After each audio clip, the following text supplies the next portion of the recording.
Hello guys, my self Avinash Singh Rajput from Dzire institutes.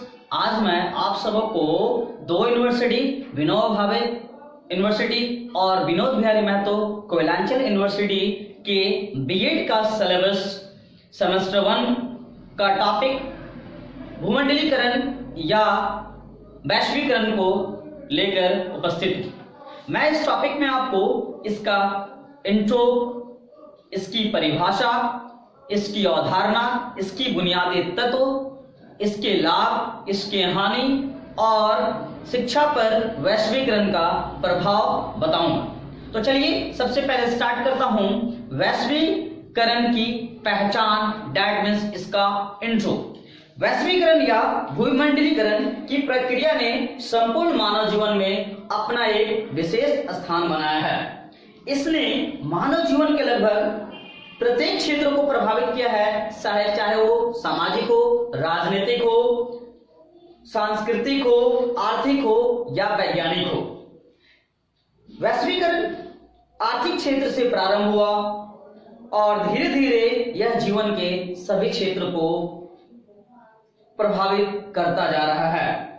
अर्थशास्त्र की दृष्टि से वैश्वीकरण का अर्थ है देश की घरेलू अर्थव्यवस्था का व्यापार, पूंजी और प्रौद्योगिकी के निर्वाह प्रवाह के माध्यम से पूरी दुनिया के देशों के साथ सामंजस्य स्थापित करना है। अब बात करते हैं इसकी परिभाषा। एक देश की अर्थव्यवस्था को दूसरे देश की अर्थव्यवस्था के साथ जोड़ना ही वैश्वीकरण कहलाता है।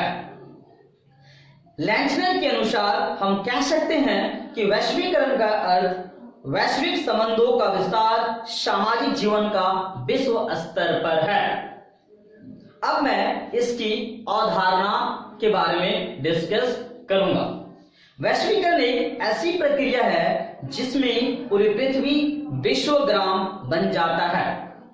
वैश्वीकरण की अवधारणा को 4 प्रकार के बुनियादी तत्वों में बांटा गया है। सबसे पहला है विश्व के एक हिस्से के विचार को दूसरे हिस्से तक पहुंचाना या दूसरे देशों तक पहुंचाना। दूसरे तत्व हैं पूंजी का एक से ज्यादा जगहों तक जाना, वस्तुओं का कई देशों में पहुंचना और उसका व्यापार करना, बेहतर आजीविका की तलाश में दुनिया के विभिन्न हिस्सों में लोगों की आवाजाही, ये सब वैश्वीकरण के बुनियादी तत्व हैं। अब मैं वैश्वीकरण के मुख्य आयाम को आप सबों के सामने रखता हूं। वैश्वीकरण के मुख्य आयाम निम्नलिखित हैं: आर्थिक, वित्तीय, सामाजिक, प्रौद्योगिक, सेवाएं, राजनीतिक, कलात्मक, ये सारे वैश्वीकरण के मुख्य आयाम हैं। अब बात करते हैं वैश्वीकरण के लाभ की। वैश्वीकरण के कारण विश्व परिवार की भावना का विकास होता है। इससे प्रतियोगिता की भावना का भी विकास होता है, रोजगार के अवसर उपलब्ध होते हैं, शैक्षिक आदान प्रदान होता है, अंतर्राष्ट्रीय पर्यटन को बढ़ावा मिलता है, वैश्विक जनसंचार को बढ़ावा मिलता है, अंतर्राष्ट्रीय समस्याओं का समाधान हो सकता है, जनशक्ति की गतिशीलता को बढ़ावा भी मिलता है। ये सब वैश्वीकरण के कारण ही संभव हुआ। अब मैं इसकी हानियां बताऊंगा। अपने देश की संस्कृति का ह्रास वैश्वीकरण के कारण ही आज हर देश की संस्कृति का ह्रास हो रहा है, क्योंकि हर एक देश दूसरे देश की संस्कृति को अपनाना चाह रहे हैं। दूसरी हानि है बेरोजगारी पर प्रभाव।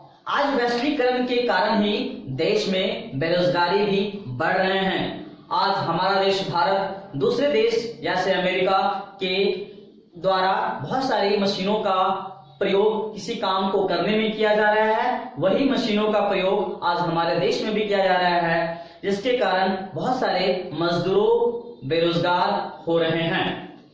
तीसरा हानि है पर्यावरण का विषैला होना। आज वैश्वीकरण के कारण हमारा पर्यावरण भी विषैला हो रहा है, क्योंकि आज हम लोग बहुत सारे वाहनों का, नई नई तकनीकी वाले वाहनों का उपयोग कर रहे हैं, जिसके कारण हमारा पर्यावरण प्रदूषित और विषैला हो रहा है। इसके बाद कुटीर व लघु उद्योग की समाप्ति। वैश्वीकरण के कारण छोटे छोटे कुटीर और लघु उद्योग समाप्त हो रहे हैं, जिस पर छोटे छोटे व्यापारी अपनी जीविका का आधार बनाए हुए थे। उसके बाद इंटरनेट का अधिक प्रयोग। आज वैश्वीकरण के कारण ही लोग, बहुत सारे लोग, हमारे देश के भी, भारत देश के लोग इंटरनेट से जुड़ गए हैं और हमेशा इंटरनेट पे लगे रहते हैं। वो सोशल मीडिया का भी ज्यादा इस्तेमाल करने लगे हैं।